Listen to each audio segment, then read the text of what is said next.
हर हर महादेव। दोस्तों, आप सुन रहे थे मेरे साथ मनमर्सियां भाग 22। गुड्डू बुआ जी को लेकर घर पहुंचा। कुछ देर बाद मिश्रा जी भी फूफा के साथ घर चले आए। फूफा को मिश्रा जी के साथ घर आते देखकर मिश्राइन के दिल को तसल्ली मिली। वो वहीं बुआ भी खुश हो गई कि दोनों जीजा साले में बात सुलझ गई है। शगुन की तबीयत अब ठीक थी। वह भी आंगन में चली आई और वेदी के पास आकर खड़ी हो गई। दरअसल शगुन फूफा जी की नाराजगी की वजह जानना चाहती थी। अंदर आंगन में आकर मिश्रा जी ने कहा, जरा चाय भिजवाई दो। हम अभी बनवा देते हैं, मिश्राइन ने कहा। हम बहू के हाथ की चाय पी है, सुना है गुड्डू की दुल्हनिया चाय बहुत अच्छी बनाती है, फूफा जी ने कहा तो मिश्राइन रुक गई। गुड्डू ने सुना तो उन्होंने घूर कर फूफा को देखा। फूफा की नीयत और कारनामे गुड्डू से अनजान नहीं थे, लेकिन मिश्रा जी के सामने कुछ कहा नहीं, बस चुपचाप खड़ा रहा। बहू की तबीयत जरा खराब है, चाय वेदी बिटिया बना देगी, मिश्रा जी ने कहा। फूफा ने वही आंगन में खड़ी शगुन को एक नजर देखा और कहा, देख के तो नहीं लग रही कि तबीयत खराब है। बहू गर्भवती है, सुबह से जी मिचला रहा है, ऐसे में रसोई का काम ना कर सकी है। वेदी बिटिया, जाओ जाकर फूफा के लिए चाय बनाए लाओ, मिश्रा जी ने खुद को शांत रखते हुए कहा। अरे गर्भवती है, कौन सा अभी बच्चा जन रही है, एटो चाय बनाने में कैसे बहाने, फूफा ने बेशर्मी से कहा। गुड्डू ने सुना तो गुस्से में उसके हाथ की मुट्ठी बन गई। वह मिश्रा जी का भी खून खौल उठा, लेकिन अभी कुछ देर पहले ही उन्होंने फूफा से समझौता किया था और वे बात खराब करना नहीं चाहते थे। शगुन ने सुना तो उसे भी बुरा लगा, लेकिन बड़ों के बीच में बोलना उसने सही नहीं समझा। मिश्राइन का चेहरा गुस्से से लाल हो गया और उन्होंने आगे आकर कहा, ये कैसी बातें कर रहे हैं आप आदर्श बाबू, कोनो लाज शर्म है का नहीं। शगुन ई घर की बहू है, गुड्डू की पत्नी है, ई के बारे में ऐसी अपमानजनक बातें करना आपको शोभा नहीं देता है।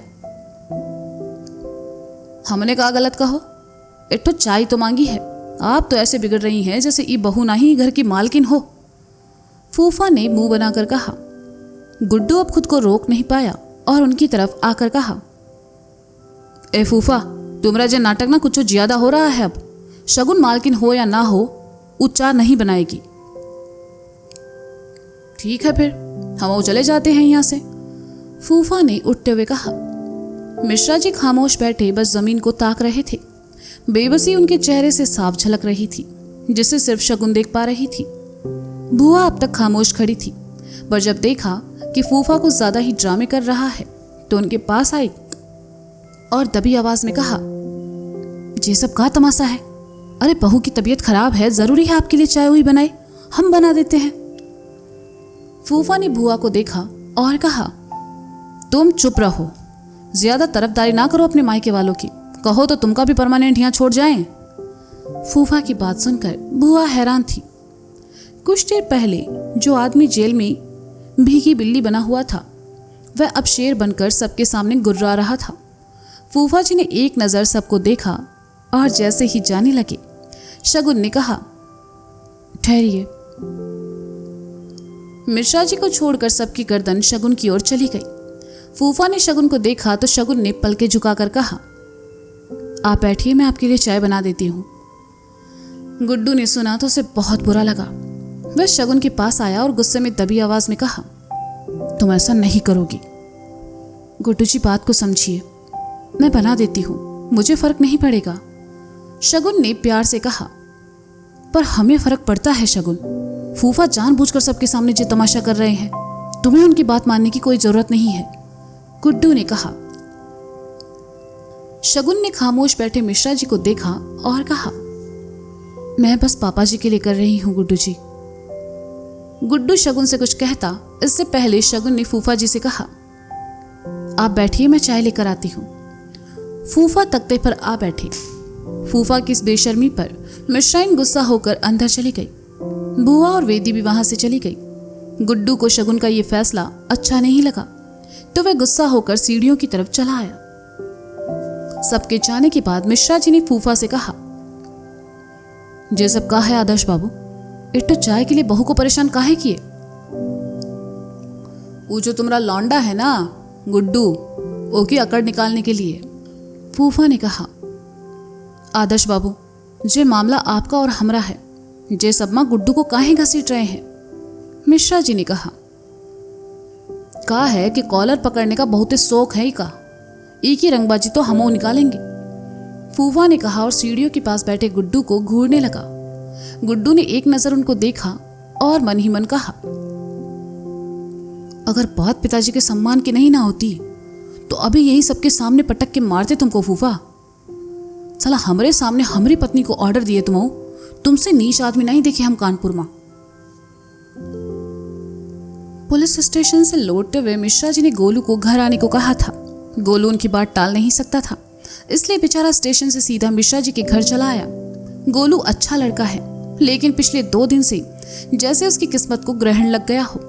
ऐसा लग रहा था जैसे गुड्डू की बुढ़ा गोलू की अच्छी किस्मत अपने साथ लेकर मर गई। बिना कोई हड़बड़ाहट और जल्दबाजी के पहली बार गोलू बहुत ही शांति से गुड्डू के घर में दाखिल हुआ, लेकिन बेचारा अभी भी मिश्रा जी के खौफ में था। चलते हुए नीचे गिरे केले के छिलके पर उसका पैर पड़ा। गोलू फिसला और सीधा सामने से आती भुआ की बाहों में आ गिरा। भुआ गोलू को देखने लगी, तभी उसका फोन बजा।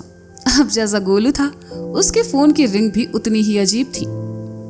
देखा है पहली बार साजन की आंखों में प्यार, अब जाके आया मेरे बेचैन दिल को करा। सीढ़ियों पर बैठा गुड्डू हक्का बक्का सा दोनों को देख रहा था। मिश्रा जी के पास बैठे फूफा की नजर जैसे ही भुआ और गोलू पर पड़ी तो वे चिल्लाए, अबे गोलू, हमारी प्रॉपर्टी पर हाथ डालते हो, तुम्हारी ऐसी की। फूफा की आवाज जैसे ही भुआ के कानों में पड़ी, भुआ ने गोलू को छोड़ दिया और गोलू सीधा धरती पर। होश तब आया जब कूल्हे की हड्डी में दर्द उठा। फूफा ने आकर उसे उठाया और घूरते हुए कहा, जे अपनी गिद्ध जैसी नजरों का जादू हमारी राजकुमारी पर चलाना बंद करो तुम। साले एक हाथ के नहीं हो, यही जमीन में काट देंगे। अरे हम कुछो नहीं किए फूफा, वो तो बस हमारा पैर फिसल गवा, भुआ की कसम, गोलू ने रोते हुए कहा। मिश्रा जी क्या ही कहते, वो तो जानते ही थे कि मुसीबत गोलू के पास नहीं आती। गोलू खुद सज धज कर लाली लिपस्टिक लगाकर मुसीबत के पास जाता है। वे वहीं तख्ते पर बैठे रहे।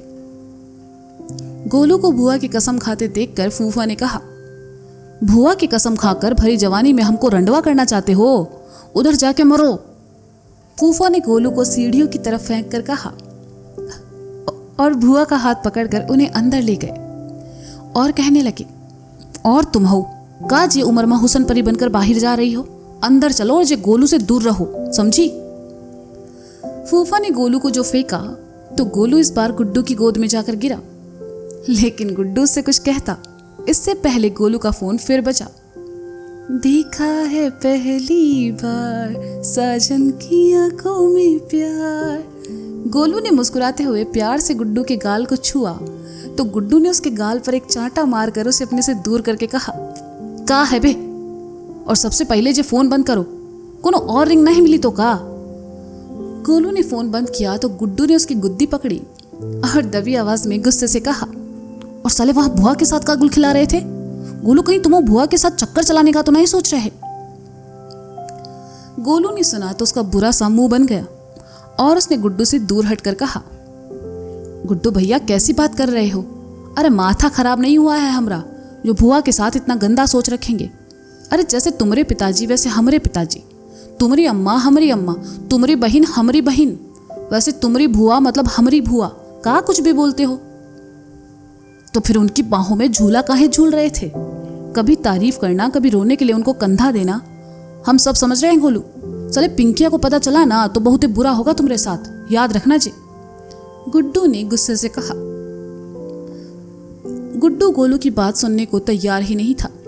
ये देखकर गोलू ने सीढ़ी से उठकर चिढ़ते हुए कहा, हाँ तो एक तो काम करो, पोस्टर लगाई दो हमारे नाम के, पूरे कानपुर में पर्चे बंटवाई दो, काहे कि हमारी कुंडली के असली सनी तो तुम ही हो।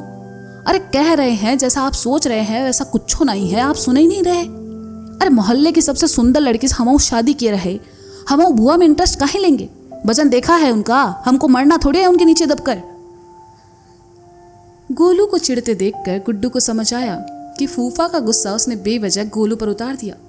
वह खामोशी से गोलू को देखने लगा तो गोलू का गुस्सा भी कुछ कम हुआ और वह आकर गुड्डू के बगल में बैठ गया। दोनों खामोश थे और दोनों के मन में बहुत कुछ चल रहा था। 2 दिन में जो भसड़ गोलू ने फैलाई थी, उसके बाद उसका खामोश होना तो बनता था। वहीं गुड्डू फूफा को लेकर परेशान था कि आखिर मिश्रा जी फूफा के सामने कुछ बोल क्यों नहीं रहे। लेकिन उसका गुस्सा गोलू पर निकलना गलत था।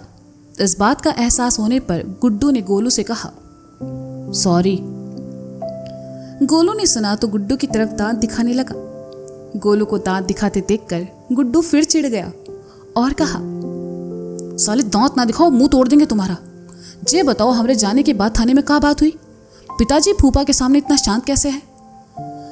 गोलू ने गर्दन घुमाकर तख्ते पर बैठे फूफा और मिश्रा जी को एक नजर देखा और फिर गुड्डू से कहा, दोनों के बीच क्या बात हुई ये तो हमका नहीं पता, पर पक्का जी फूफा ने ना मिश्रा जी को किसी बात में फंसाया जरूर है, वरना मिश्रा जी इतना शांत हो जाए पॉसिबल ही नहीं है। वही तो हमें नहीं समझ आ रहा गोलू कि आखिर ऐसी क्या बात है जिसकी वजह से पिताजी फूफा की हर बदतमीजी बर्दाश्त कर रहे हैं और शगुन भी वहां पूरा साथ दे रही है। गुड्डू ने चिढ़कर कहा। अब भाभी ने क्या किया? गोलू ने पूछा। गोलू, तुम सुनोगे ना तो तुमको भी गुस्सा आएगा। सबके सामने फूफा कह रहे कि उनको चाय शगुन के हाथ की पीनी है। हमो साला विरोध किए तो फूफा चल पड़े यहाँ से, लेकिन वो हमारी मेहरारू दया की देवी, उन्होंने फूफा को रोक लिया और चली गई उनके लिए चाय बनाने। गुड्डू ने बढ़ा चढ़ाकर कहा। शगुन से वह अभी भी नाराज था। गोलू ने सुना तो उसे भी बुरा लगा और उसने फूफा की तरफ देखकर मुंह बनाते हुए कहा, हम सब की जिंदगी में आधी प्रॉब्लम तो साला जी फूफा ही है। फूफा को निपटाए देगा। गोलू, जो कि बिना सोचे समझे कुछ भी बोलता था, उसकी बात सुनकर गुड्डू ने उसे घूरा और कहा, फूफा को उठाने की सोचे तो तुम अर्थी तक पहुंच गए, अभी निपटाने की बात कर रहे हो। साले यह बार चिता पर लेटे मिलोगे और आग भी फूफा ही दे रहे होंगे तुमको। गोलू होश में आया और कहा, अरे भैया, हम तो बस मजाक कर रहे थे। जिंदगी हमरे साथ मजाक कर रही है, उकम है का? गुड्डू ने कहा।